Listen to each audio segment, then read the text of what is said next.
The ordinary December morning. I still remember that morning vividly. Even though so many years have passed, everything remains in my memory like a thin layer of mist that never dissolves. I was one of the first people to receive the initial emergency, call a dispatcher, and early stage coordinator for the emergency response team. As I tell the story now, I can still picture myself sitting in that small room, watching the blinking monitors, unaware that my entire world was about to be torn apart in seconds. The morning of the 14th of December 2012 began peacefully. I arrived at the station earlier than usual because light snow had fallen the night before, and I wanted to avoid traffic. The cold pierced through my jacket, yet I felt calm. Year-end mornings in Newtown always had a special stillness. No rush, no noise, just a quietness that wrapped the town like a gentle blanket.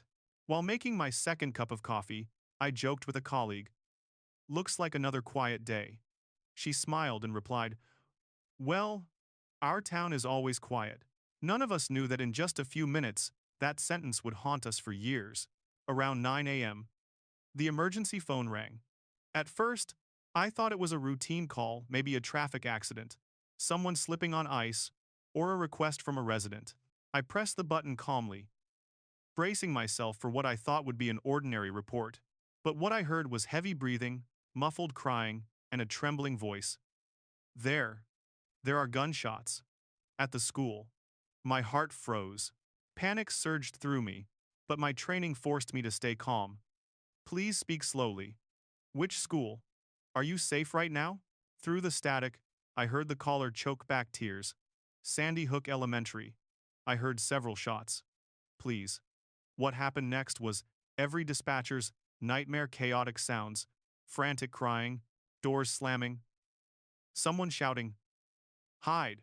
Holding the phone, I could feel every breath of the person on the other end, as if I were standing inside those very hallways. I immediately relayed the information to the rapid response team. While typing into the system, my hands trembled so much I had to take deep breaths to steady myself.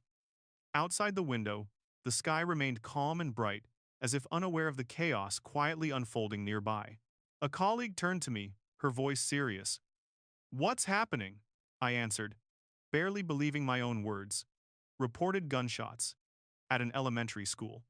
The room fell silent just for a second, but it was a heavy silence that dropped like a stone into our chests. Then everything burst into motion. Dispatch orders, radio messages, confirmations, location tracking, activation of the highest emergency protocols. I stayed on the line with the caller. Their voice dropped to a whisper. "I hear footsteps. I think he's still in the school."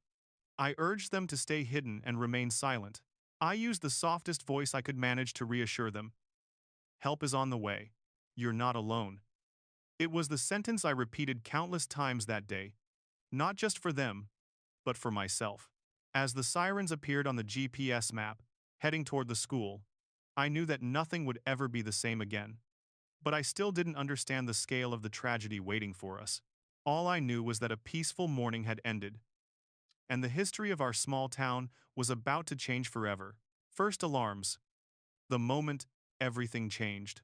I've relived the next few minutes in my mind, countless times, as if replaying a scene I wish I could step into and somehow stop from unfolding. After receiving the initial call, the room around me felt both too loud and too silent. At the same time, every sound sharpened, every breath strained. Even now, when I close my eyes, I can still hear the faint tremble in the caller's voice, like a thin thread stretched to its breaking point. My supervisor, Mark, hurried to my desk the moment he sensed something was wrong. His footsteps were quick, heavy, and he leaned over me without waiting for an explanation. "Is this confirmed?" he whispered. I nodded. "Multiple reports now. All from Sandy Hook." He exhaled sharply, the kind of breath that isn't relief but an instinctive reaction to fear. Within seconds, calls began pouring in. The second line lit up, then the third. Then the fourth. Each call carried some variation of panic. I heard noises like explosions. "My daughter is texting me from inside the classroom she's hiding. There are kids running. I don't know what's happening." The voices overlapped in a storm of confusion, and I tried to separate each one in my mind, focusing on details piecing together fragments that could guide the response teams. My pen scratched frantically across my notepad as I wrote down anything, any tiny clue that could be relevant. Footsteps, locked doors, a hallway on the east side, a classroom with lights off, someone whispering through tears. Please, tell me they're coming. I tightened my grip on the phone and answered softly, they're already on their way, just stay where you are. But there was no instruction that felt strong enough, no reassurance that felt honest enough. The truth was, I didn't know what was waiting inside that school, only that something unimaginable was unfolding moment by moment. Outside, I could hear officers sprinting to their vehicles, radios crackling with clipped commands. The parking lot, usually calm at this time of day, was suddenly filled with the rising growl of engines. The first response unit departed just 17 seconds after the initial dispatch. 17 seconds that felt like an eternity. As they sped toward the school, I kept one ear on my headset and one on the radio. The dual stream of information made my heart race. Unit 12 en route. Unit 15, right behind. Eta. 3 minutes. Those 3 minutes felt heavier than any hour of my life. Another caller came through a teacher. Based on the shaking cadence of her voice, I've locked the door. The children, they're scared. Oh God, I can't let them cry. They'll make noise. Her words cut through me. I swallowed hard, forcing my voice to stay controlled. You're doing the right thing. Keep them quiet, stay low, move away from the windows, she whispered. Are they coming? Yes, I said. Help is almost there. But her question wasn't about officers.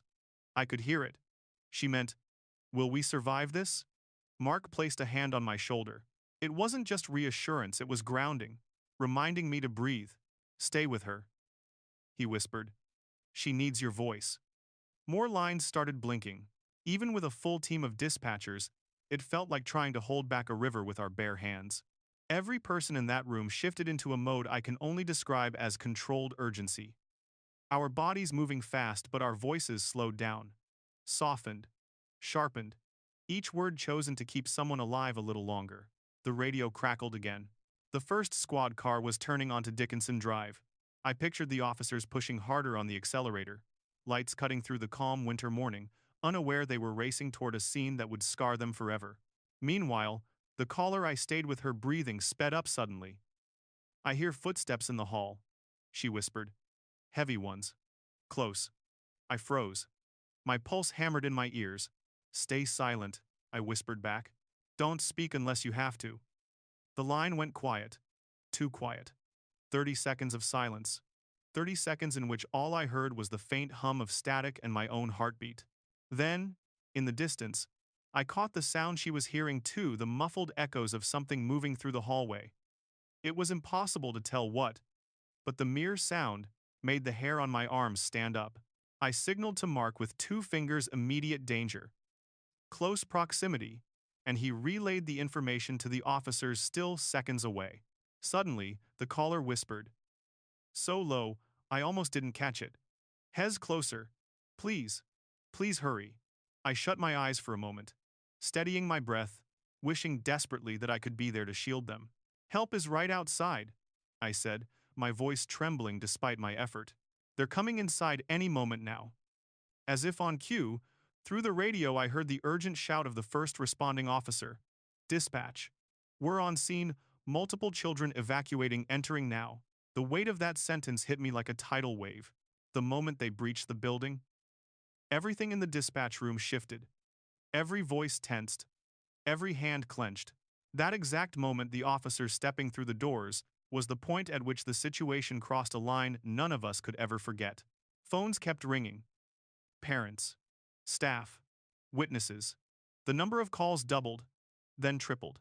But even with the chaos growing around me, my focus stayed locked on the voice whispering through the phone.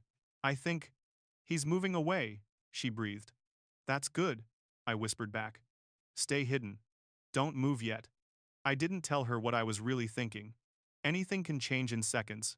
Don't trust the silence. Nearly 10 minutes had passed since the first call, though it felt like 10 hours. Each second was suspended in fear, uncertainty, and hope so fragile it felt like glass. The officers' voices echoed intermittently through the radio sharp commands, location updates, requests for backup, and medics. Then the caller whispered one last time, I hear police. I think they're here. For the first time since the nightmare began, her voice carried a flicker of hope. Small, shaky, but real. And that flicker was enough to keep me steady. Stay where you are until they reach you, I instructed. But yes, they're there. You're not alone anymore. As I said those words, I realized I was speaking them for myself too. I needed to hear them as much as she did, because even from miles away, sitting in that control room with screens blinking and alarms blaring, I had never felt more helpless, and yet, never more determined to guide every single person on those phone lines toward safety. The moment the first officers stepped inside marked a shift from confusion into action, from fear into something stronger. Responsibility, duty, and a silent promise that no matter how dark the situation became, we would not abandon the people relying on us. That was the moment our town changed forever. Chaos in the hallways. Inside the first responders' arrival, I remember the exact second the officers announced they had entered the school. Even from miles away, through the thin static of the radio, something in the tone of their voices sent chills running down my spine. It wasn't fear, it was that sharp mix of adrenaline, responsibility, and disbelief that only comes when you step into a situation you can't fully prepare for, no matter how much training you've had. Dispatch, Unit 12 inside. Hallway is smoky or dusty, hard to see. Moving forward. The officer's voice faltered for just a split second, and that moment of hesitation told me more than words could. Whatever he saw, or didn't see, had stunned him. I straightened up in my chair, leaning toward the radio as if closing the distance would somehow help. Behind me, the room had transformed into a whirlwind of motion. More dispatchers joined the call center. Supervisors called other agencies. Someone turned up the volume of the radio. The tension in the room wrapped around us like an invisible thread, pulling all of us tighter, closer, into a shared focus. I kept the teacher on the phone, the one who had been whispering from behind her locked classroom door. I hear footsteps, she murmured. Different ones this time. Heavier but calmer? Those might be the officers, I whispered back. Stay quiet until they announce themselves. Her breathing slowed slightly, but the fear still clung to every syllable. As the first officers moved deeper into the hallway, the radio filled with echoes, sharp commands, boots hitting the floor, shouted instructions bouncing off the walls. I tried to imagine what they were seeing. Papers scattered, backpacks left behind, classroom doors shut with children hiding behind them. The school had been a place of laughter only minutes earlier, and now it was a landscape of fear. Unit 15 spoke next, his voice strained. Dispatch. We're splitting two teams, East Hallway and North Wing.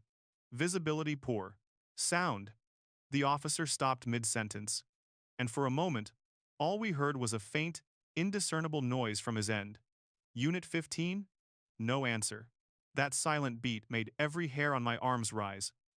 Finally, he came back, breathing hard. Heard movement. Could be students. Proceeding cautiously. I took a deep breath, repeating to myself that every second mattered. Every instruction mattered. More calls continued to pour in from locked classrooms, from staff members, from terrified parents who had heard something through text messages. Each call demanded attention. Each voice demanded reassurance. But my mind kept drifting back to the hallways inside Sandy Hook, the place I could not see but felt woven into my bloodstream through every sound transmitted over the radio. Dispatch. This is Unit 7. We have multiple students exiting through the west exit. Need medics on standby. A wave of relief washed over me. Copy. Medics en route. Guide them to safety. But relief lasted only seconds before another voice crackled through. We need additional units at the main hallway, possible barricaded room. I froze. The teacher I'd been speaking to was in a barricaded room. Can you hear officers near you? I asked her. She swallowed hard. Yes, I think so. They're shouting police. But I'm afraid to open the door. You're doing the right thing, I said calmly. Stay hidden until they reach your door directly and identify themselves. Through the radio, The hallway scene continued to unfold in fragments. The scuff of boots, the beep of radios, doors opening and closing, officers shouting instructions to each other, clear. Check that corner. Watch the left side. The pace of their voices revealed everything. This wasn't just a tactical operation, it was an emotional minefield, each room carrying the weight of uncertainty. Suddenly, an officer's voice rose sharply. "We've got movement!" My breath caught. The radio fell silent for an unbearable moment. Then, dispatch. It's students. "We've got a group of students. Escorting them out now." I exhaled deeply without realizing I'd been holding my breath. But chaos has a way of ebbing and surging unpredictably. Just as one moment offered relief, the next plunged us right back into dread. "Unit 12 here. We found something in the hallway. Indications of struggle." He didn't finish the sentence. Didn't need to. His voice said, "Enough." Officers in the room beside me exchanged glances, grim, knowing, shaken. Someone shut their eyes for a moment, as if to block out the image they were imagining. I felt the familiar sting of helplessness, the inability to step through the radio waves and support those officers who were seeing things no human should have to see, especially not in a school. Mark leaned closer to the radio. "Proceed with caution," he instructed, his voice steady but not cold. "We're with you." The radio buzzed again with overlapping reports. "North wing clear so far. Found more students hiding. Taking them out. Need more officers at the main lobby. Dispatch. Confirm status of medics. Medics on standby. Move evacuees toward triage point." The entire response system operated like a living organism, every part moving, thinking, reacting under pressure. I felt like a nerve in that organism, passing signals, absorbing fear, transmitting hope. The teacher on my line whispered again. "I hear them right outside my door." Her voice cracked. "Do not open it until they address you directly," I repeated, keeping my tone gentle but firm. "They will call your name or your room number." She hesitated. "I don't know how much longer the kids can stay quiet." "They're doing amazing," I told her. "And you're keeping them safe. That's what matters right now." Through the radio, a new voice chimed in, one of the newer officers. I recognized the nervousness in his words. "Dispatch, it's worse than we thought. Requesting more units." And, "Notify command well, need additional support." A heavy silence fell over the dispatch room. Not silent in sound, silent in meaning. We all understood instantly. The scale, the severity, the irreversible nature of what had already happened. By this point, time had become distorted. Minutes felt like hours, and yet everything was moving faster than any of us could mentally process. The chaos inside the hallways of that school was mirrored by the chaos in my own chest. Fear, urgency, sorrow, and a growing sense of responsibility that weighed like lead. The officer's footsteps echoed constantly in the background of the radio, and I found myself gripping the edge of my desk, imagining the long corridors, the frightened faces behind doors, the brave but overwhelmed officers trying to maintain control. Then came a pivotal moment, one I still remember word for word, because it changed everything. "Dispatch." The officer's voice cracked. "We have visual confirmation of the scene. Shooter is down." A ripple of shock, relief, and dread spread across the dispatch room. I could feel my hands shaking. My supervisor closed his eyes, exhaling a breath he had held for far too long. But even with that declaration, the chaos did not stop. It evolved. Officers continued searching every room, every closet, every corner, because in situations like this, nothing is assumed, nothing is taken for granted. But the emotional tremor of those hallways, the despair, the confusion, the urgency never left me. Even now, as I recount it, I can still feel the weight of it pressing against my chest, as if those echoes never really faded. The teacher whispered, "Is it over?" I swallowed. "Officers are securing the building. Stay where you are until they reach your door. You're almost safe." And in that moment, for the first time since the nightmare began, she cried not out of fear, but out of release.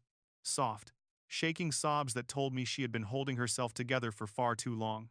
Those tears, those echoes in the hallway, those quiet pleas and loud commands, they are The sounds that still haunt me, even years later.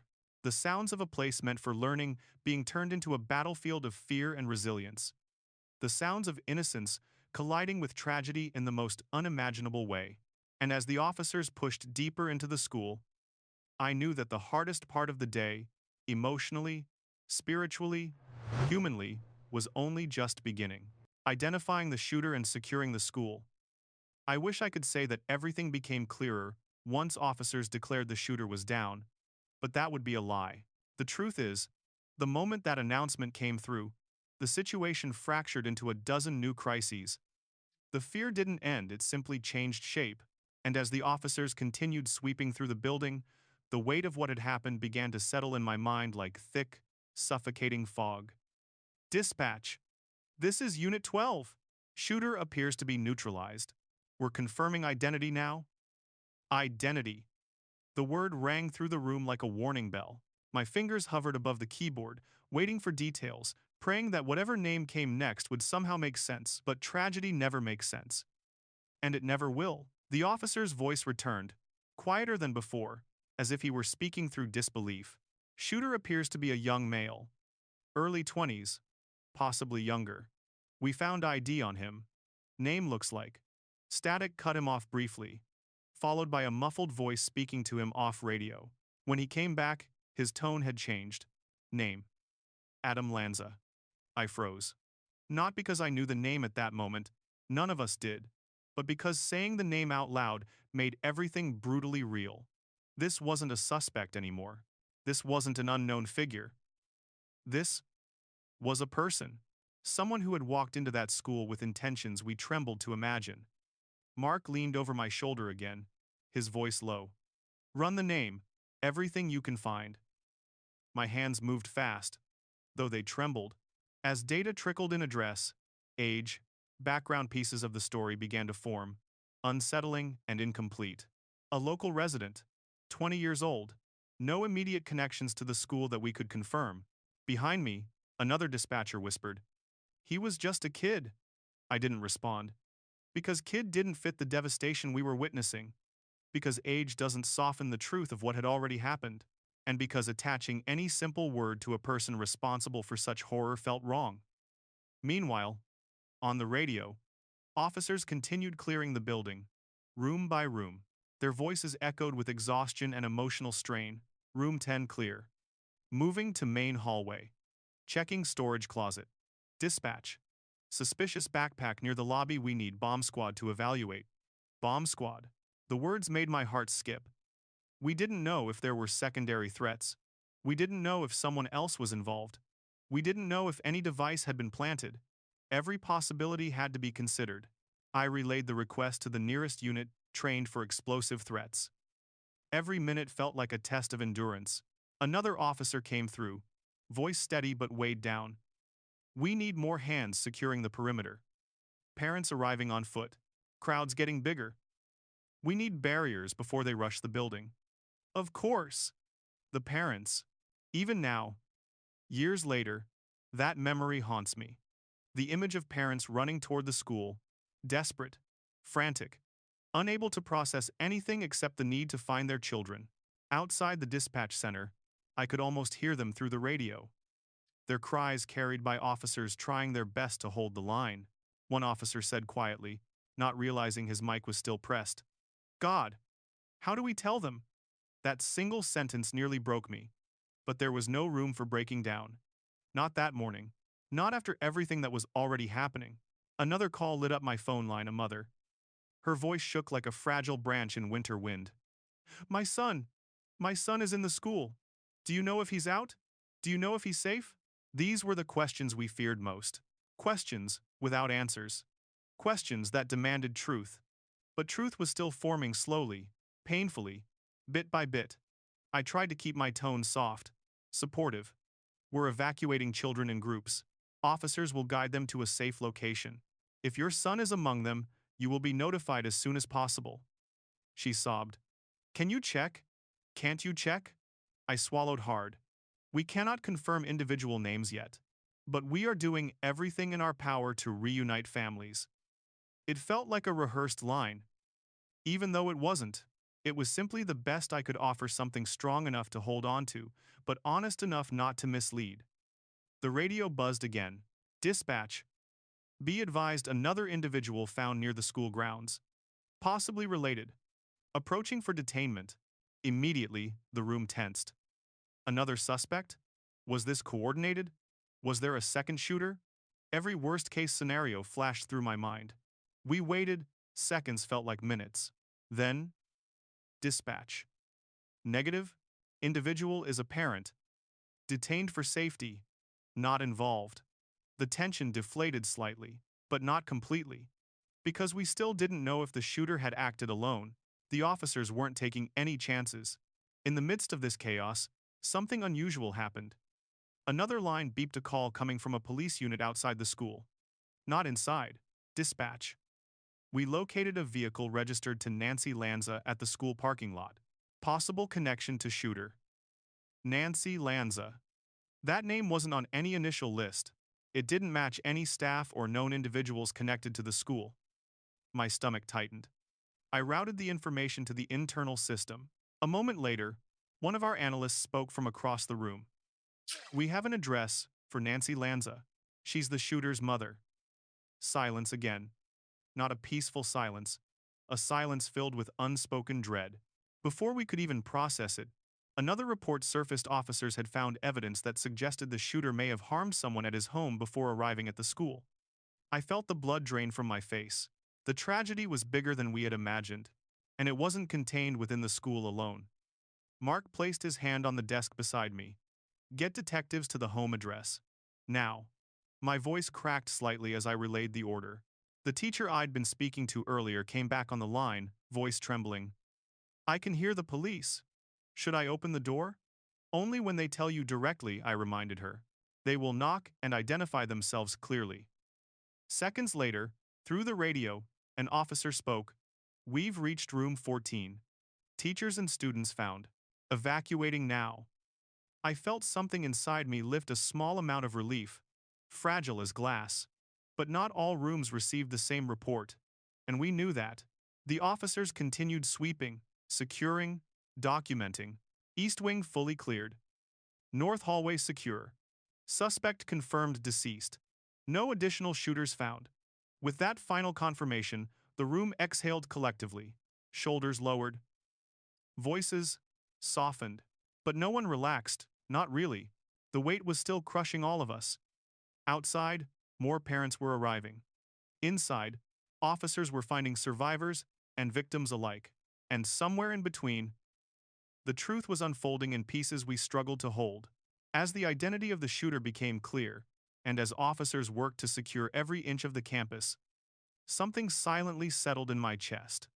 A realization that this day would follow me for the rest of my life. Not because of what I heard, not because of what I handled, but because of what this town, what those families would carry forever. And we were only just beginning to understand the scope of it. Reconstructing the timeline minute by minute, it wasn't until the shooter was confirmed down and the building had been secured that the full gravity of the situation began to settle over us. Up until that point, everything had felt like a blur of frantic motion. Voices overlapping, radios buzzing, my own pulse hammering in my ears. But once the immediate threat was neutralized, a strange, heavy stillness crept into the dispatch room. Not silence, far from it. Phones were still ringing, officers were still calling in, supervisors were still issuing orders. But beneath all the noise, there was a shift. A sobering change in tone. The frantic urgency transformed into something deeper, heavier. The need to understand exactly what had happened. That's when the head investigator, Detective Harris, stepped into our room. His face was pale, tense, his jaw tight enough to crack. We need to start reconstructing the timeline, he said, voice low but firm. Every minute, every second, everything we can gather. I nodded before he even finished speaking.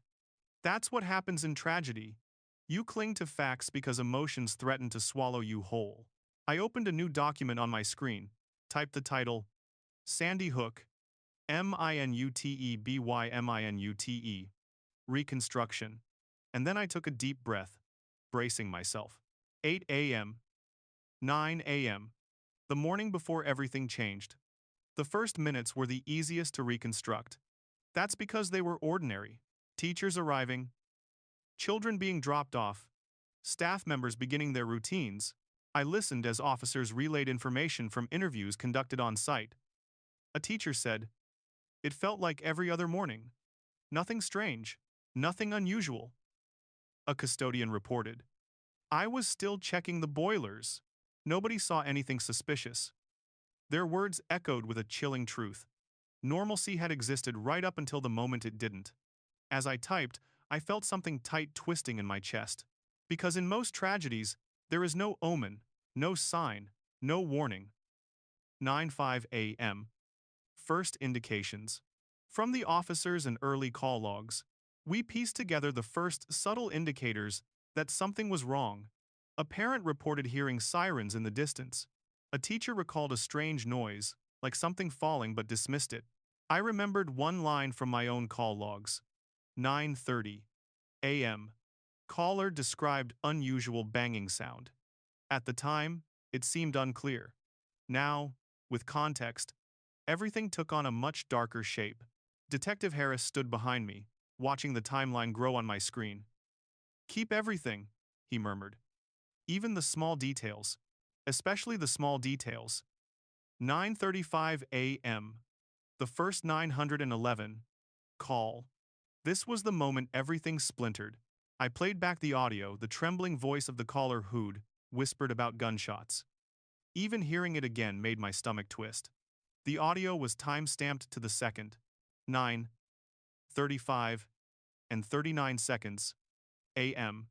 First emergency call initiated. I wrote it down, hands trembling just like they had that morning. Hearing my own voice in the recording, the calm, steady tone I forced out felt surreal. Like listening to someone else entirely. The caller's breathless words, "There are gunshots. Please," still pierced me. Even now. Behind me, one of the newer dispatchers wiped tears from her eyes. I didn't say anything.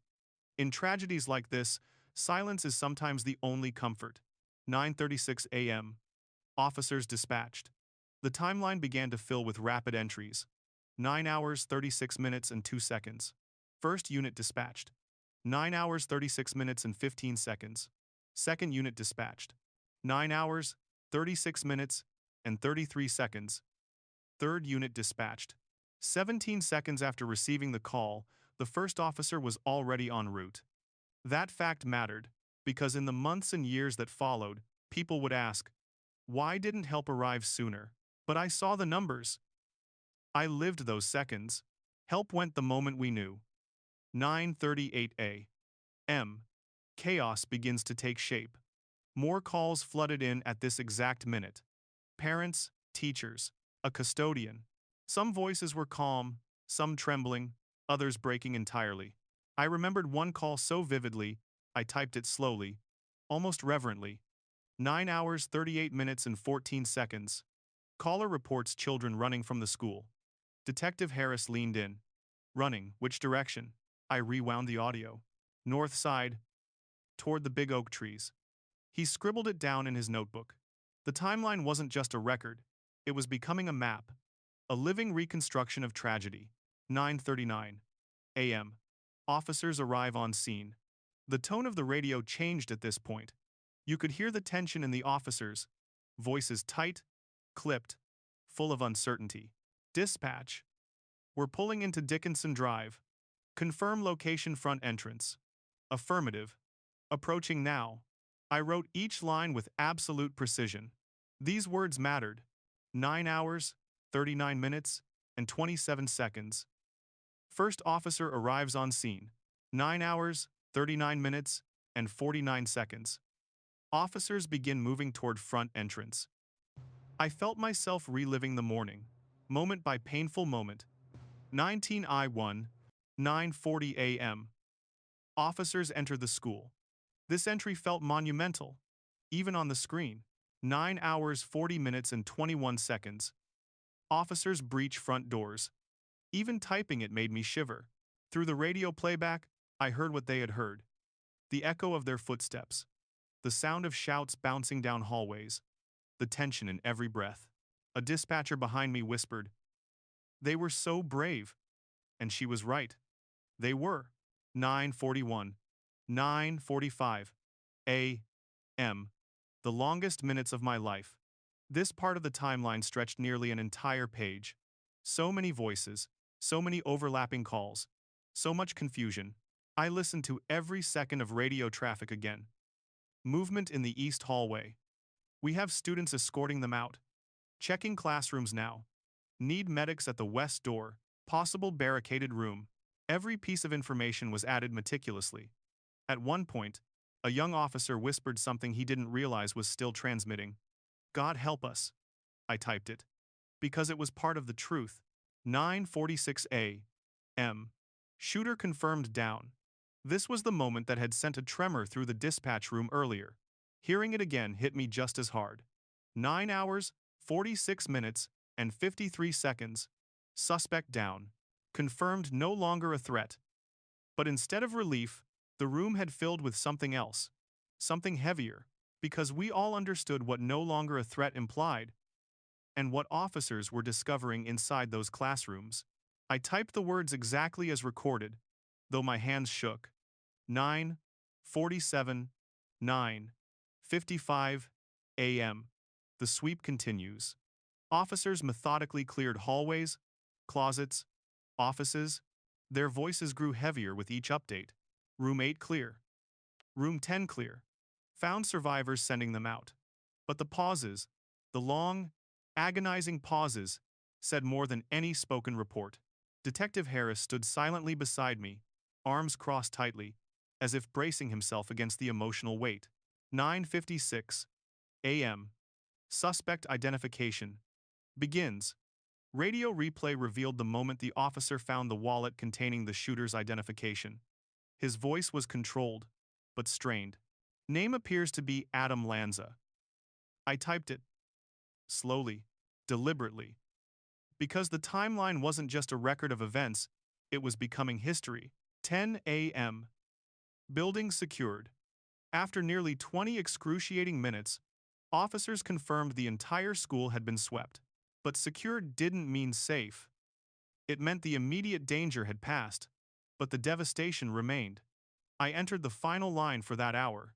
10 hours and 41 seconds. Entire building secured. No additional shooters. Evacuation continuing.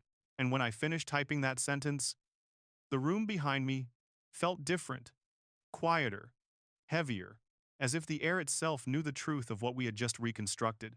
The emotional weight of reconstructing reality. As I looked back over the timeline, a detailed, minute-by-minute account, I felt something inside me break in a way I hadn't allowed during the chaos of that morning. Each entry was more than a fact. Each timestamp was a moment where someone's life changed forever. Each note carried a world of meaning. I leaned back in my chair, closing my eyes just for a second. Not to rest. There was no rest in a day like this. But to absorb the enormity of what had unfolded in just 25 minutes. 25 minutes. That's all it took. Less than the length of a morning cartoon. Less than the time it takes to prepare a lesson plan.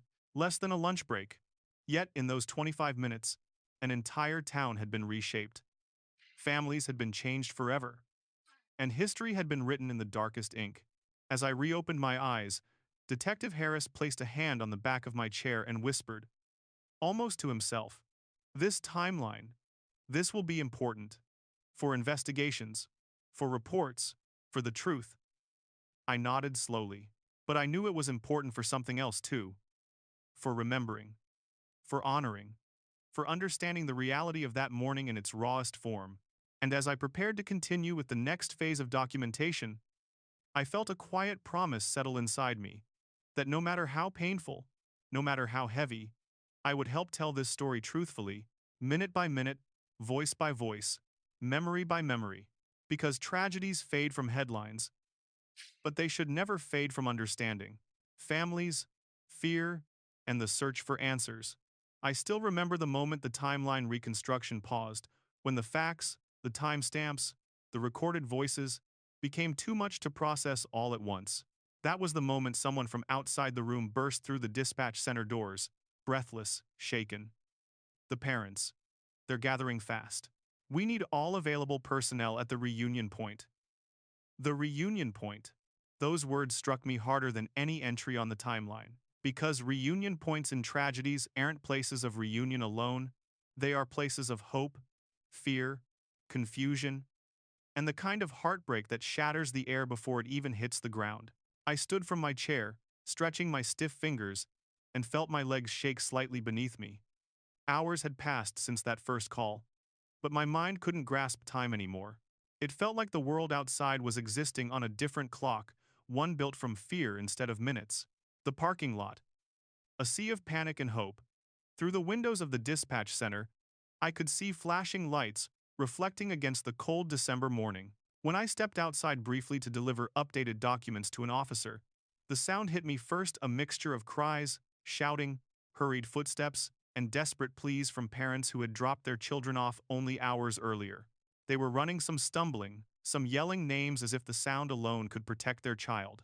Others clung to officers' sleeves, demanding answers we didn't yet have. One mother grabbed an officer's vest and cried out, "Please, my daughter, her class is near the front. Do you know? Have you seen?" Her voice cracked before she could finish. The officer, overwhelmed but gentle, shook his head. "Mom, we're still bringing children out. Please head to the firehouse. They're organizing groups there." The firehouse. That would become the heart of everything that followed. As I walked back inside, clutching my notes tightly against my chest, I heard another parent shouting, "Why can't anyone tell us anything?" That sentence burned itself into my memory. Not because it was shouted in anger, but because it was shouted in pain, the kind of pain that has nowhere else to go. Inside the dispatch center, the weight of unanswered questions.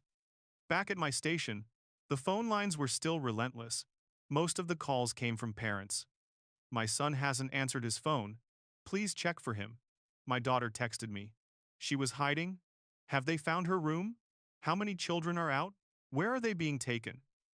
Can you tell me anything at all?" And every time, I had to answer with the same restrained truth. "We are still identifying and gathering students. Please go to the designated reunion point. We will reunite families as soon as possible." It felt cruel to repeat those words. Too official. Too vague. Too painfully insufficient. But I couldn't offer details that didn't exist yet. The officers inside the school were still sorting through classrooms, still verifying identities, still bringing children out in small groups, guided by teachers, with trembling voices, trying to hold themselves together for the sake of the little ones. The first groups of children arrive. Around late morning, the first bus arrived at the firehouse, escorted by police vehicles. Officers reported through the radio, "Children arriving now. Some are crying, some quiet, teachers accompanying." I closed my eyes, trying to imagine the scene. Little faces, little hands, some gripping teachers' coats, others staring blankly, shocked beyond comprehension. A teacher's voice came through my line shortly after. "We're at the firehouse. The kids? They're asking why. What do I tell them?" I paused, searching for something, anything that could help. "You tell them they're safe now," I whispered. "That's the only truth they need." Inside the firehouse, a room full of trembling hearts. The reports coming in from the firehouse painted a picture I will never forget.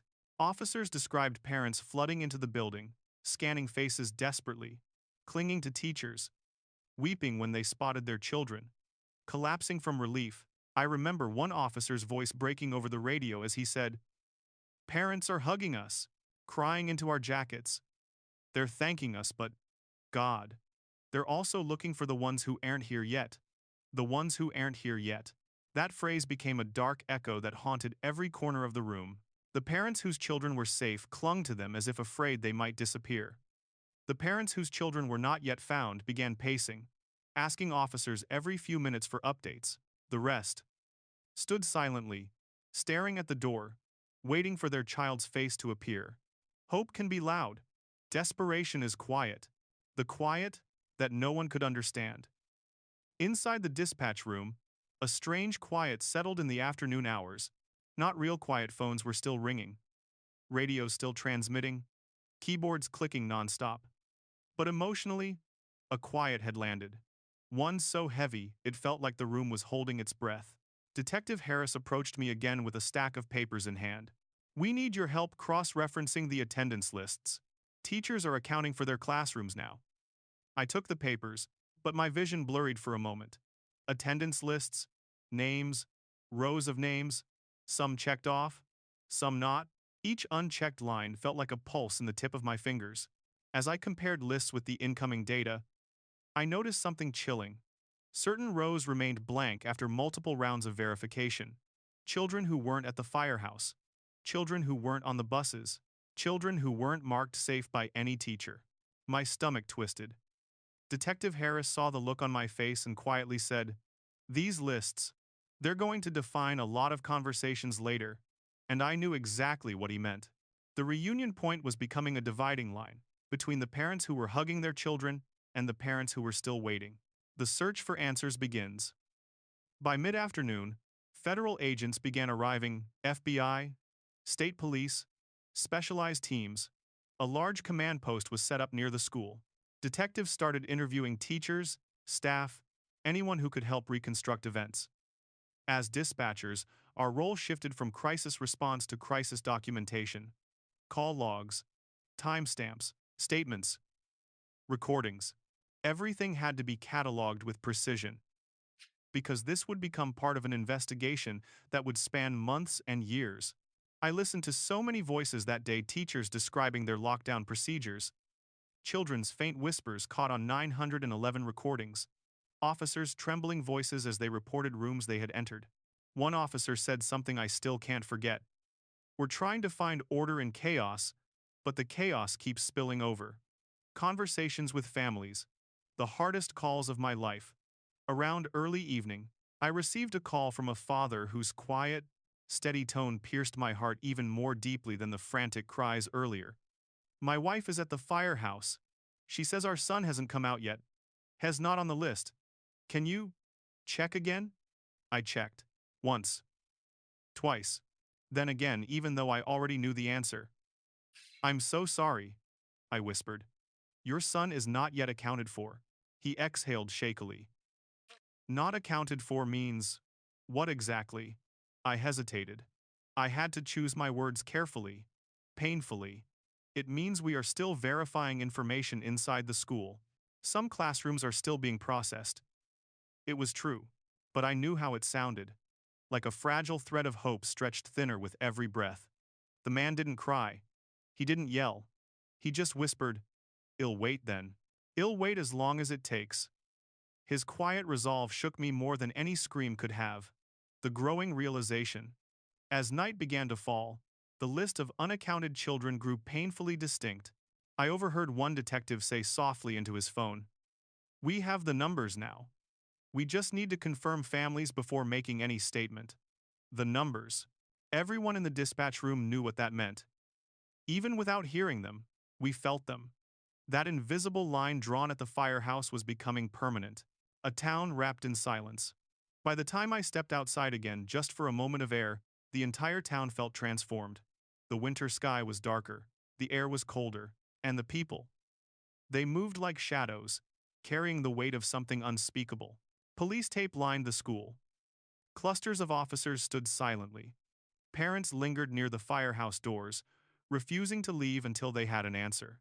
Newtown, usually so peaceful, so alive with the sounds of children, felt like a place holding its breath, waiting for news that would change everything. Inside me, a storm I couldn't name. As I returned to my desk, the heaviness in my chest felt like something growing, expanding. Fear, anguish, shock, empathy, helplessness. A storm contained inside rib cages. Mark looked at me and asked softly, "You okay?" And for the first time that day, I couldn't lie. "No," I whispered. "But it'll keep going."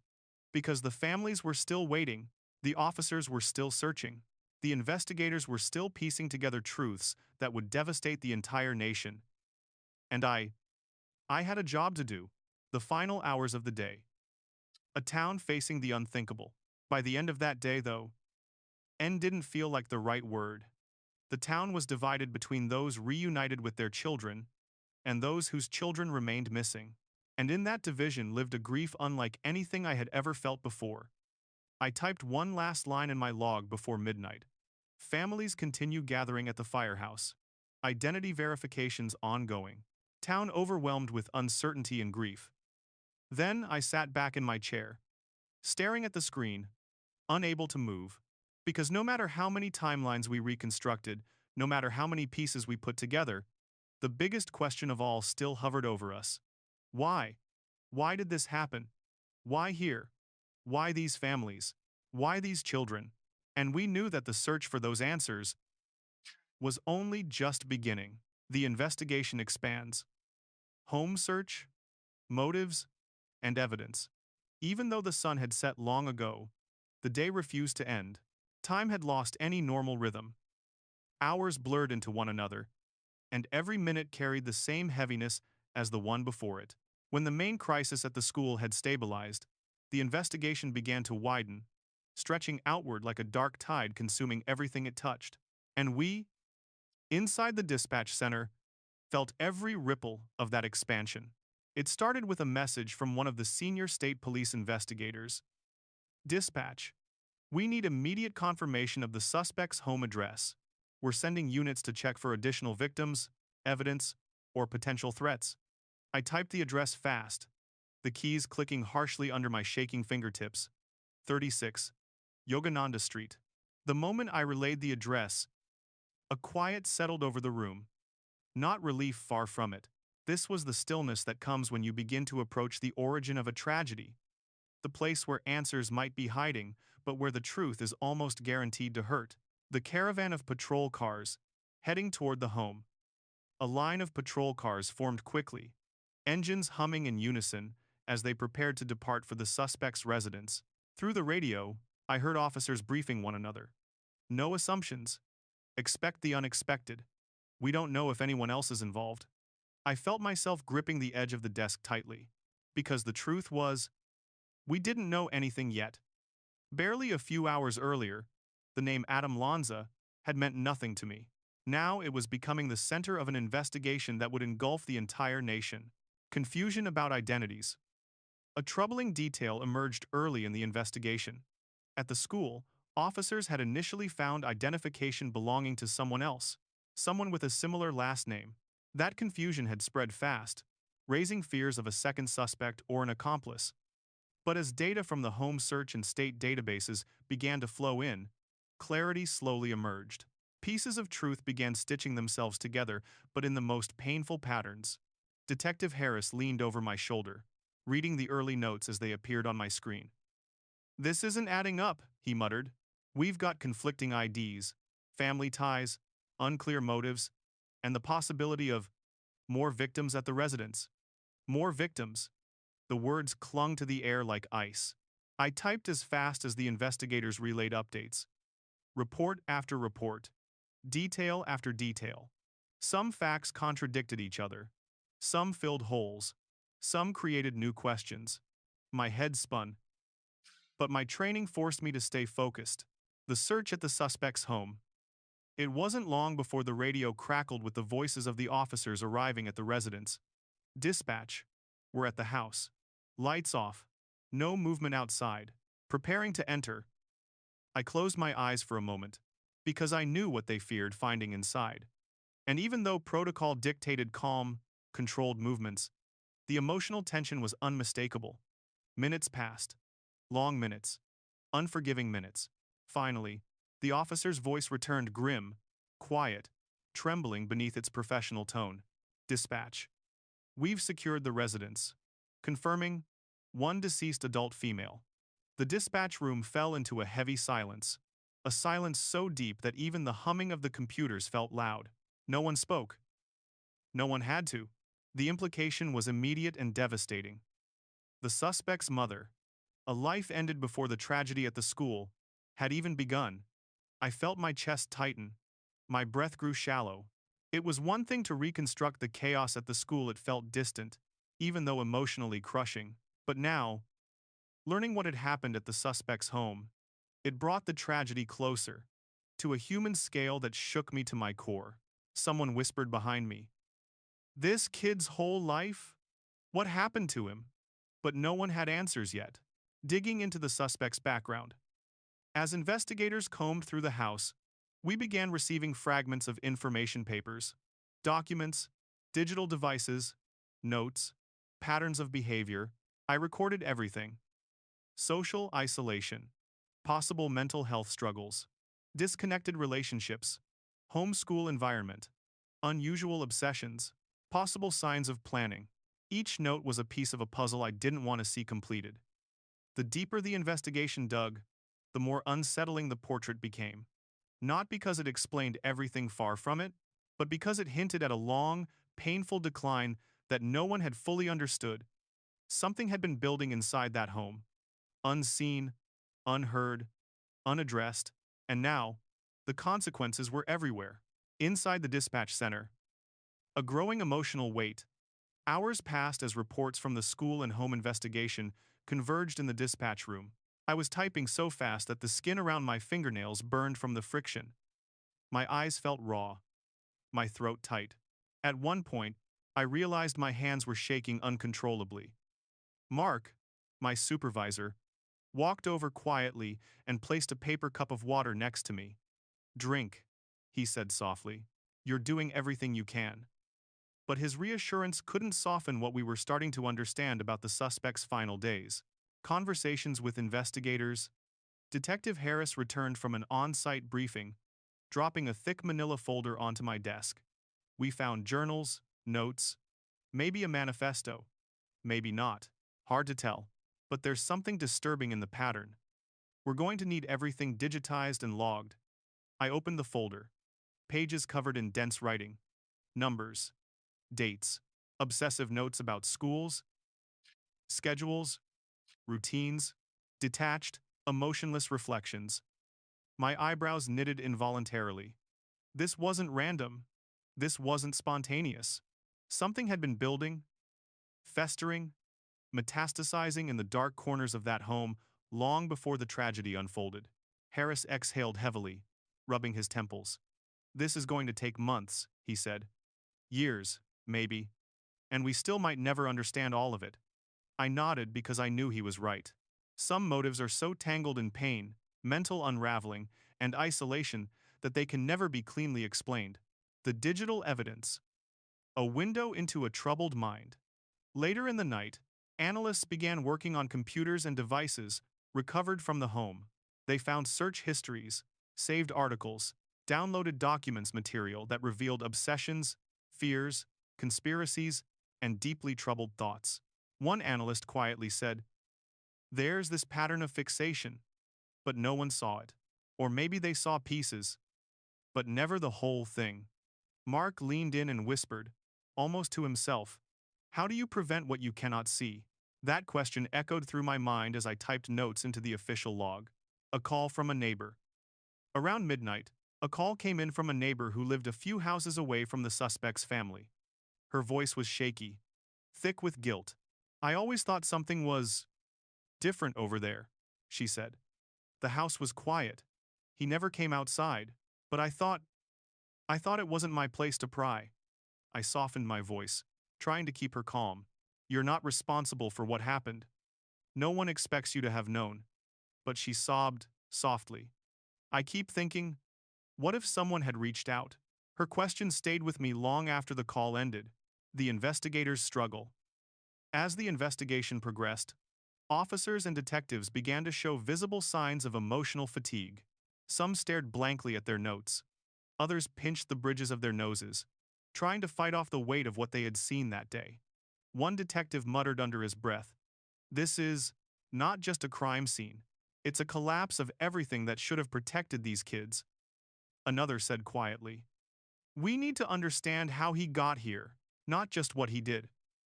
When I heard that, I felt a sudden surge of respect, because it meant they weren't just looking for blame. They were looking for meaning, for understanding, for any thread that could help prevent another tragedy. The home search deepens. Reports continued pouring in. Items secured in evidence bags. Specialized teams analyzing every corner of the house. Patterns of behavior emerging. Isolation worsening over time. A deeply fractured relationship between the suspect and the world outside. The more we learned, the more heartbreaking it became, not because it excused anything nothing could, but because it revealed a spiral of suffering that had gone unnoticed, untreated, unspoken. A storm had been building inside that home, and no one had realized how dangerous it had become until it was too late. My own emotional breaking point. By 2 in the morning, my voice felt raw from speaking, my eyes stung from staring at the screen, and my hands ached from typing. But I wasn't tired. I was emotionally overwhelmed. At one point, I excused myself from the room and stepped into the hallway. It was dim and quiet, with only the faint hum of fluorescent lights. I leaned against the wall, inhaling deeply. I felt tears burning behind my eyes, not because of the facts, not because of the timeline, but because of the realization that so much pain, so much tragedy, had begun in a place that looked, from the outside, like any other suburban home. How can something so devastating grow in silence? How can a life unravel so quietly that no one hears the breaking? As I wiped my eyes, Mark stepped into the hall. He didn't say anything, he just stood there beside me for a moment, and that silence was more comforting than words. Returning to the desk, when I returned to my workstation, the room was calmer but still buzzing with grim focus. Investigators continued feeding us information, trying to construct a coherent narrative from fragments scattered across 2 crime scenes. One investigator said through the radio, "We're piecing together his last movements. This was planned. He left traces of preparation, but the motive is complicated." Another replied, "We may never know the full reasoning. Sometimes there is no clear why." Their words sent a chill through me, because that was the hardest truth of all. The final hours of the night. By 4 a.m., after nearly 20 hours without pause, the broad framework of the suspect's background had taken shape. It wasn't complete, but it was enough to understand that this tragedy didn't begin at the school. It began long before. In isolation, in silence, in untreated suffering, in growing obsession, in a home filled with warning signs no one knew how to interpret.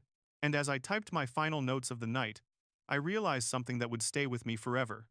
Some answers bring clarity, some answers bring heartbreak, and some answers only reveal how many questions were never asked. That night, as dawn approached slowly over Newtown, the investigation was still in its infancy, but the emotional truth of what we had uncovered was already devastating. The search for motives, meaning, understanding, all of it was just beginning, and so was our grief. National shockwaves, media, government, and public reaction. By the time dawn crept over Newtown the next morning, casting pale blue streaks across a town forever changed, the world outside our small dispatch center had already begun to shift. The tragedy was no longer contained within the walls of the school or the boundaries of our town. It had spilled outward into televisions, phones, radios, living rooms, and hearts across America. The rest of the country woke up to headlines they could not believe. And we were still living inside the very moment the world was only just beginning to process. The first cameras arrive. It started subtly, an unfamiliar van pulling up near the police perimeter, sometime before sunrise. I noticed it through the window while stepping outside to take a breath. A man with a camera stepped out, wearing a heavy jacket and a face full of grim purpose. Minutes later, more vans appeared. Then cars, then satellite trucks, then crowds. By 8 a.m., the street outside the school was lined with bright lights, microphones, cables, and reporters setting up in a flurry of movement. News anchors practiced their lines quietly, adjusting their scarves against the winter cold. Producers hurried around, whispering instructions. I watched them from the dispatch entrance, gripping the railing with stiff fingers. A sick feeling churned in my stomach. This wasn't just a local tragedy anymore. This was about to become a national wound broadcast for millions to witness. An officer next to me muttered, "This is going to get messy." His voice carried the fatigue of someone who hadn't slept in nearly 24 hours. A wall of noise against a wall of silence. Inside the firehouse, parents were still waiting in agonizing uncertainty. Outside, reporters were gathering faster than the police could manage. A fragile tension formed between two realities. Inside, quiet grief, desperate hope. trembling unanswered questions. Outside, urgent voices, cameras humming, microphones raised like weapons of truth. I remember one reporter approaching an officer who was trying to redirect traffic. Can you confirm the number of casualties? I can't comment. Do you know if the shooter acted alone? I can't comment. Are families being notified? I can't comment. Each question hit like a minor blow. Not because the media was malicious, they were doing their jobs, but because no one outside could possibly understand the delicate emotional landscape inside that firehouse. Some stories need time before they can be told. But time was a luxury we didn't have. Inside the dispatch center, information versus emotion. Back inside, the phones began ringing for new, different reasons. Calls from journalists. We need confirmation on casualty numbers. Can you provide a statement? Calls from government agencies. We need a full briefing as soon as possible. Prepare immediate data transfer to federal offices. Calls from distant relatives across the country. My niece lives there. Please tell me what's going on. We need to know if our family is safe. The dispatch center had been the epicenter of chaos only the day before. Now it had become a battlefield between truth, protocol, and compassion. Mark instructed us firmly. No numbers, no details. Everything goes through command. We cannot release anything. But we could hear the desperation in the callers' voices, the same desperation we had heard from parents hours earlier. It made refusing them even more painful. The president's address. Around late morning, the atmosphere changed again when someone called out, "The White House is preparing a statement." The room stiffened. Even the clicking of keyboards slowed. I turned toward the nearest monitor, where a live stream was being set up. When the president finally appeared, his face carried a grief I had never seen on a national leader before. He took a long breath before speaking. And for a moment, it felt like the entire country was holding that breath with him. His voice trembled not with weakness, but with devastation. He spoke of unimaginable loss. He spoke of children who had gone to school that morning full of promise. He spoke of heroes, teachers, staff, officers who had acted with courage. He spoke of the weight of responsibility that every leader carries in the face of national tragedy. At one point, he paused and wiped tears from his eyes. The dispatch room fell completely silent. We weren't watching a politician. We were watching a father, a human being, grieving with us. I felt tears prick the corners of my eyes, not because of what he said, but because his voice carried the sorrow of an entire nation. The town becomes the center of the world. As the day progressed, Newtown transformed into the focus of global attention. More media arrived local, national, international. Reporters broadcast live from parking lots, sidewalks, fields. Satellite trucks lined the streets like mechanical beasts. But behind the wall of cameras, our town tried to function. Stores opened, though no one shopped. Churches unlocked their doors for prayer. Neighbors brought food to the firehouse. But the air felt heavy, like the sky itself was mourning. I overheard someone in the hallway whisper, "This feels like a bad dream." Someone else answered softly, "I wish it were." The public response. A nation in grief. The phones in the dispatch center began ringing for a new reason: support, condolences, prayers from across the country. People from California, Texas, Alaska, Florida, all calling to express grief for a town they had never been to. Teachers from other states called to ask how they could help. Parents called to ask how to speak to their children about the tragedy. Churches called offering counseling. Organizations called offering financial support. One call in particular broke me. A woman from Ohio, voice trembling, said, "I don't know what to say. I don't know how to help, but please, please tell your town that we're praying for them." I swallowed hard and managed to whisper, "Thank you. Well, pass it on." When I hung up, I had to sit still for several seconds, letting the emotion wash over me. Government agencies take over. By mid-afternoon, the FBI, ATF, Department of Homeland Security, and state investigators had fully assumed control of the investigation. Dozens of agents filled the command center, each with a specific role. Maps were pinned to walls. Timelines covered whiteboards. Screens displayed data, analytics, reports, evidence scans. Yet, despite all the structure, the emotional climate remained raw. One federal agent stood near my desk reviewing a report when he suddenly clenched his jaw and turned away. His hands shook slightly. He wasn't just reading facts, he was absorbing the devastation behind them. Another investigator murmured to me, "I've seen a lot of scenes, a lot of tragedies, but nothing like this." I nodded silently. There was nothing to say. The air itself felt bruised. Conspiracy and misinformation began to spread. Not long after the tragedy broke into national news, misinformation began spreading online at an alarming pace. Conspiracy theories, false claims, misleading speculation, people twisting facts, creating narratives, exploiting grief. We in the dispatch center could see the early waves of it, filtering into social media, comments, even some calls. It made my stomach turn. How could people turn such raw, fragile tragedy into fuel for nonsense? One officer who saw some of the online chatter slammed his fist lightly on a table and muttered, "Unbelievable! Families are suffering, and this is what people choose to do?" But this was only the beginning. The chaos outside was no longer just physical. It was informational, emotional, digital.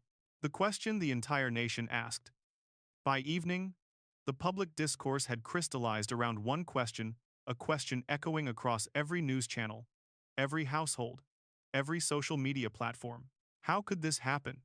And while investigators searched for tangible motives, documents, patterns, we, the people closest to the tragedy, knew the deeper truth. Some things break the heart more than they answer the mind. That night, a town wrapped in cameras and candlelight. When I stepped outside, after my shift ended long past midnight, I saw something that caught me off guard. A small crowd had gathered near the firehouse. They held candles. Some stood silently, others sang softly under their breath. A few hugged strangers without needing names or introductions. Light flickered gently against the dark winter air, creating a fragile warmth in a town frozen in grief. And beyond them, a sea of cameras, lenses, microphones, two worlds.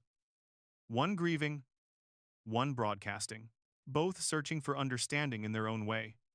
I stood there for several minutes, unable to move, watching as flames from dozens of candles swayed in the cold air. The wind carried the faint sound of someone whispering, "Well, get through this together." It was a promise, a prayer, a plea, inside me, the weight of a nation's eyes. As I finally headed home, exhaustion washing over me like a tidal wave, I realized something profound. This tragedy no longer belonged only to Newtown. It belonged to the nation, to parents, teachers, leaders, strangers across the world, to anyone who had ever loved a child, to anyone who had ever believed schools were safe. Millions were grieving alongside us.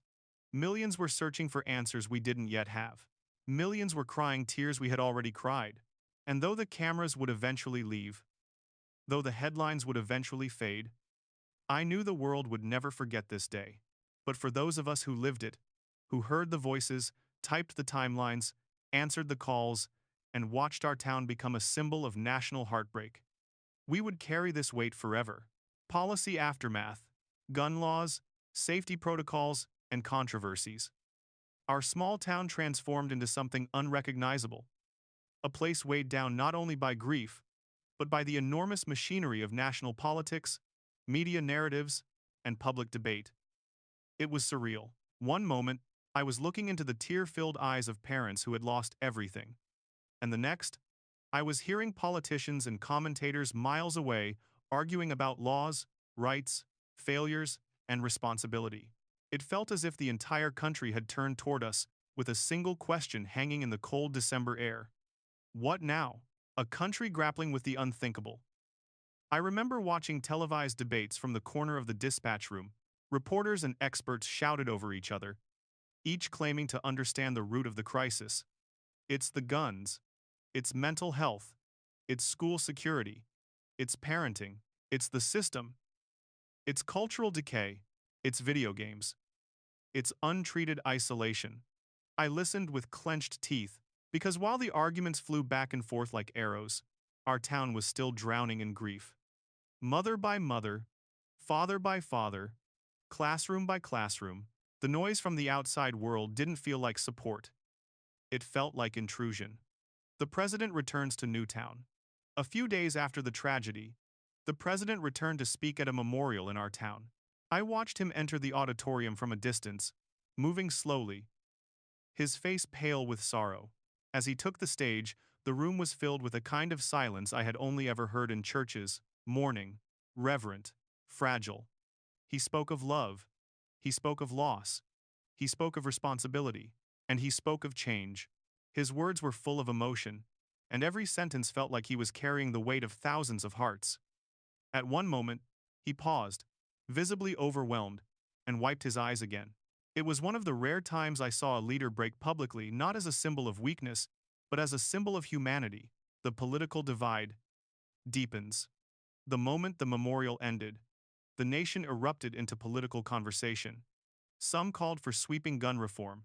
Others defended gun rights more fiercely than ever. Some demanded better school security. Others insisted mental health systems were failing. The debates were loud, emotional, and often brutal. Meanwhile, the families of the victims were still holding funerals. I typed reports, updated timelines, logged new information, and yet all I could think was, how can the world argue while these families bury their children? The birth of the national debate on gun control. Within a week, Congress was in turmoil.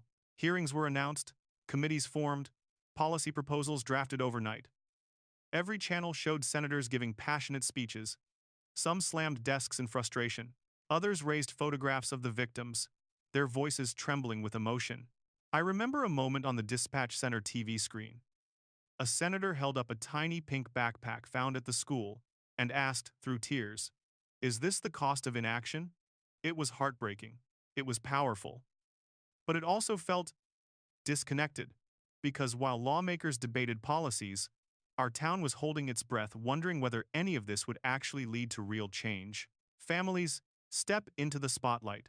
Some of the grieving parents stepped forward into the public sphere, not because they wanted to, but because they felt they had to. Their courage was staggering. Their voices were soft, yet carried the strongest message: we must do better. I watched interviews where mothers who had lost their children pleaded for reform. Fathers spoke of holes left in their hearts that would never close.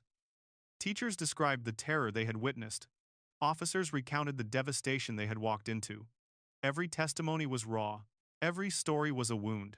And yet, every time they spoke, they were met with a nation divided between empathy and political stance. The rise of controversial debates.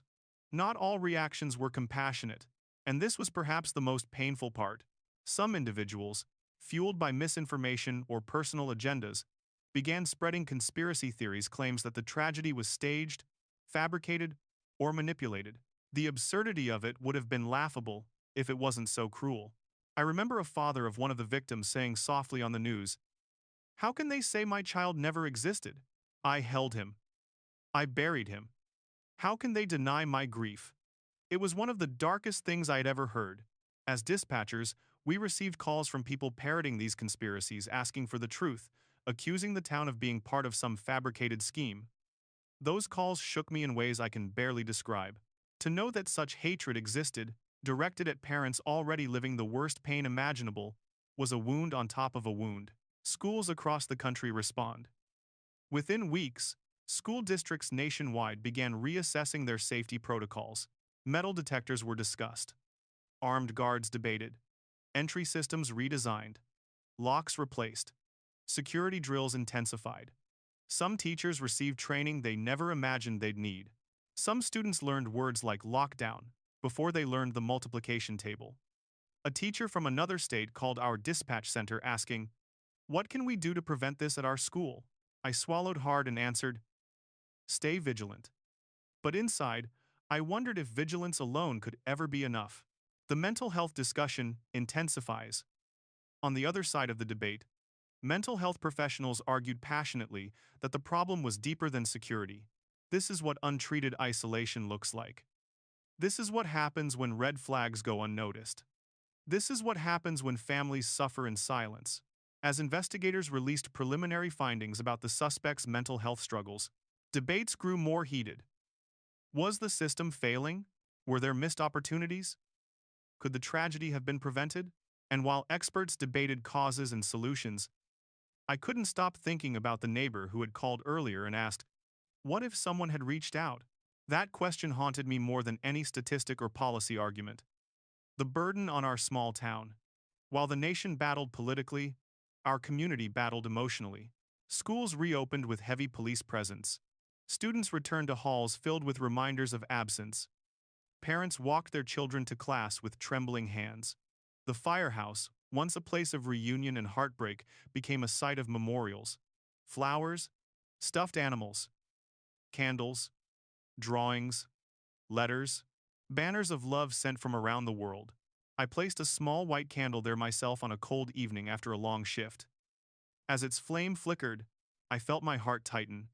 We weren't just a town anymore. We had become a symbol, an unwilling, unwanted symbol of all that needed fixing in this country. Inside me, the struggle between hope and realism. As days became weeks, I wrestled with conflicting emotions. Hope that maybe this tragedy would finally spark real change. Fear that political noise would drown out the voices of the grieving. Exhaustion because tragedy on this scale doesn't end when the cameras leave. Anger at the cruelty of misinformation and conspiracy. Sadness that so many lives were changed forever. Uncertainty about whether anything could truly stop such pain from happening again. At times, I felt like our small dispatch center had become the eye of a national storm. A quiet place, surrounded by swirling chaos. The laws that almost changed everything. In the months that followed, Congress attempted major gun reform bills, background checks, ban proposals, new restrictions, school safety legislation. Some came close to passing. Some sparked nationwide protests. Some were shut down almost immediately. I remember watching one late-night vote. The Senate chamber, shown live on TV in our dispatch room. When the bill failed by a narrow margin, a gasp went through the onlookers behind me. One dispatcher whispered, "How do we explain this to the families?" No one had an answer. The slow return to silence.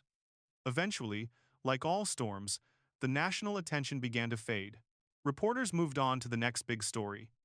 Politicians turned to new agendas. Debates shifted toward other issues.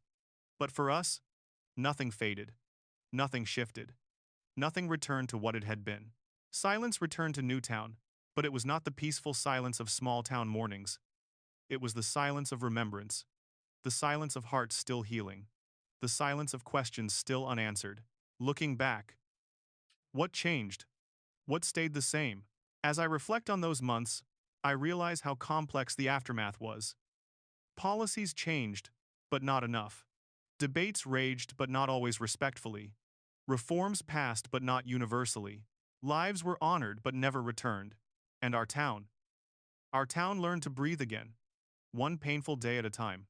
The hardest truth. The hardest truth I carry with me is this: legislation can shift, protocols can evolve, debates can rise and fall. But for the families, nothing will ever replace what was lost. And for those of us who witnessed the tragedy from within, the sounds, the calls, the cries, those memories live in us forever. Policy debates happen in distant rooms, but heartbreak happens at home. And nothing, no speech, no law, no debate can fully heal that.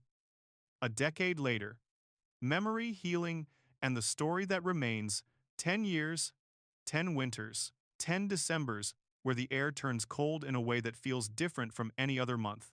10 seasons of mourning, remembering, rebuilding, healing, and trying and sometimes failing to understand everything we lived through. It's strange how time moves. In the immediate aftermath, every second felt unbearably long. Then weeks passed in a blur. Months moved with a heaviness that pressed against my ribs. And then, almost unbelievably, years began to fold into each other like pages in a book that I wasn't ready to close. And now, a decade has passed. Yet each December, I still find myself transported back to that control room with its blinking screens, frantic phone lines, and the weight of a tragedy that swept through our town like a storm no one saw coming. A town forever changed, yet somehow still standing. When I walk through Newtown now, it feels both familiar and foreign. The streets are the same. The houses are the same. The trees are the same ones that once swayed silently while the world collapsed around us. But the people carry a quiet strength that can only be forged through shared heartbreak. There are small memorials tucked in subtle places, little reminders left not to reopen wounds but to honor memories. Flowers placed every December, ribbons tied around trees, a gentle plaque at the firehouse that only locals truly understand. And there's something else too, a softness in the way neighbors greet each other, a deeper compassion, a sense of community bound not only by tragedy, but by resilience, the families. A decade of strength and survival. I've watched many of the families over the years, watched them build foundations, advocate for change, speak to millions, and yet still return home to a quiet grief that never fully leaves. Some families moved away, some chose to stay. Some turned their grief into activism, others chose privacy, seeking healing in silence. And all of them, every single one, carry a courage I cannot describe without my voice trembling. I remember attending a vigil years after the tragedy. It was a cold night, and the wind carried soft whispers of prayers through the crowd. A mother who had lost her child stood at the front, holding a candle. She said only one sentence: "I carry them in my heart, and that is how I move forward." That line has stayed with me ever since. Healing is not forgetting. Healing is learning to walk with your broken pieces and still choosing to move. The children who survived, growing up with shadows. Some of the children who hid in classrooms that day are teenagers, now almost adults. Some are in college. Some give interviews, speaking not with fear but with clarity. Others choose to remain quiet, letting time build its own space around their memories. A few years ago, one of them came to speak at a community event. She stood there, tall and composed, and said, "I was a child then, am not a child now, but what I learned that day shaped how I see the world. I want to make it better." Her words struck something deep inside me. They were not angry. They were not broken. They were determined. It reminded me that, even in tragedy, seeds of resilience are planted quietly, painfully, and with profound strength. Schools today, a legacy of vigilance. Across the country, schools are different now. Security protocols have evolved. Doors lock automatically. Cameras monitor hallways. Drills are more frequent, more structured. As a dispatcher, I still receive calls from schools asking about lockdown procedures or safety updates. Sometimes teachers ask how to speak to students about fear. Sometimes parents call simply needing reassurance. Our town became an unintentional catalyst for reform. But even today, the changes feel like a fragile shield necessary, but heartbreaking in their very existence. Children should learn math, stories, art, not lockdown commands. My own journey. A decade of carrying the voices. When I think about my own role in that day, it's not the timeline or documentation that weighs on me most. It's the voices, the teacher whispering through her tears, the parents begging for information, the children's faint whimpers in the background of some calls, the officers' strained voices as they walked through hallways heavy with dread, the dispatcher beside me asking if I needed water because my hands wouldn't stop shaking. These voices don't go away. Not in 10 years. Not in a lifetime. For years, I struggled with guilt. Not rational, but emotional. Guilt for not being able to do more. Guilt for being safe while others were not. Guilt for hearing tragedy unfold without being able to change it. Therapists often call it secondary trauma. I call it being human. Over time, I learned something important. We can carry the past without letting it crush us. Some nights, I still wake up thinking I hear a phone ringing or a teacher whispering, "Please tell me they're coming." But now, those memories no longer consume me.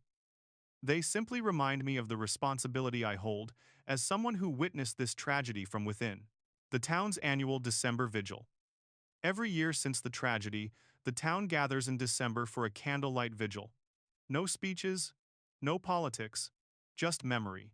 The first time I went, I cried the moment I saw the candles, the soft glow, the trembling lights lined up in silent rows, the symbolic warmth against the winter cold. There were old faces, new faces, and empty spaces where those we lost should have stood. The silence was heavy, but somehow, strangely comforting. Last year, I recognized one of the officers who had been among the first to enter the school. His hair was grayer now, and he carried himself with a quiet solemnity. When our eyes met, there was a shared understanding, a bond forged not in friendship but in memory.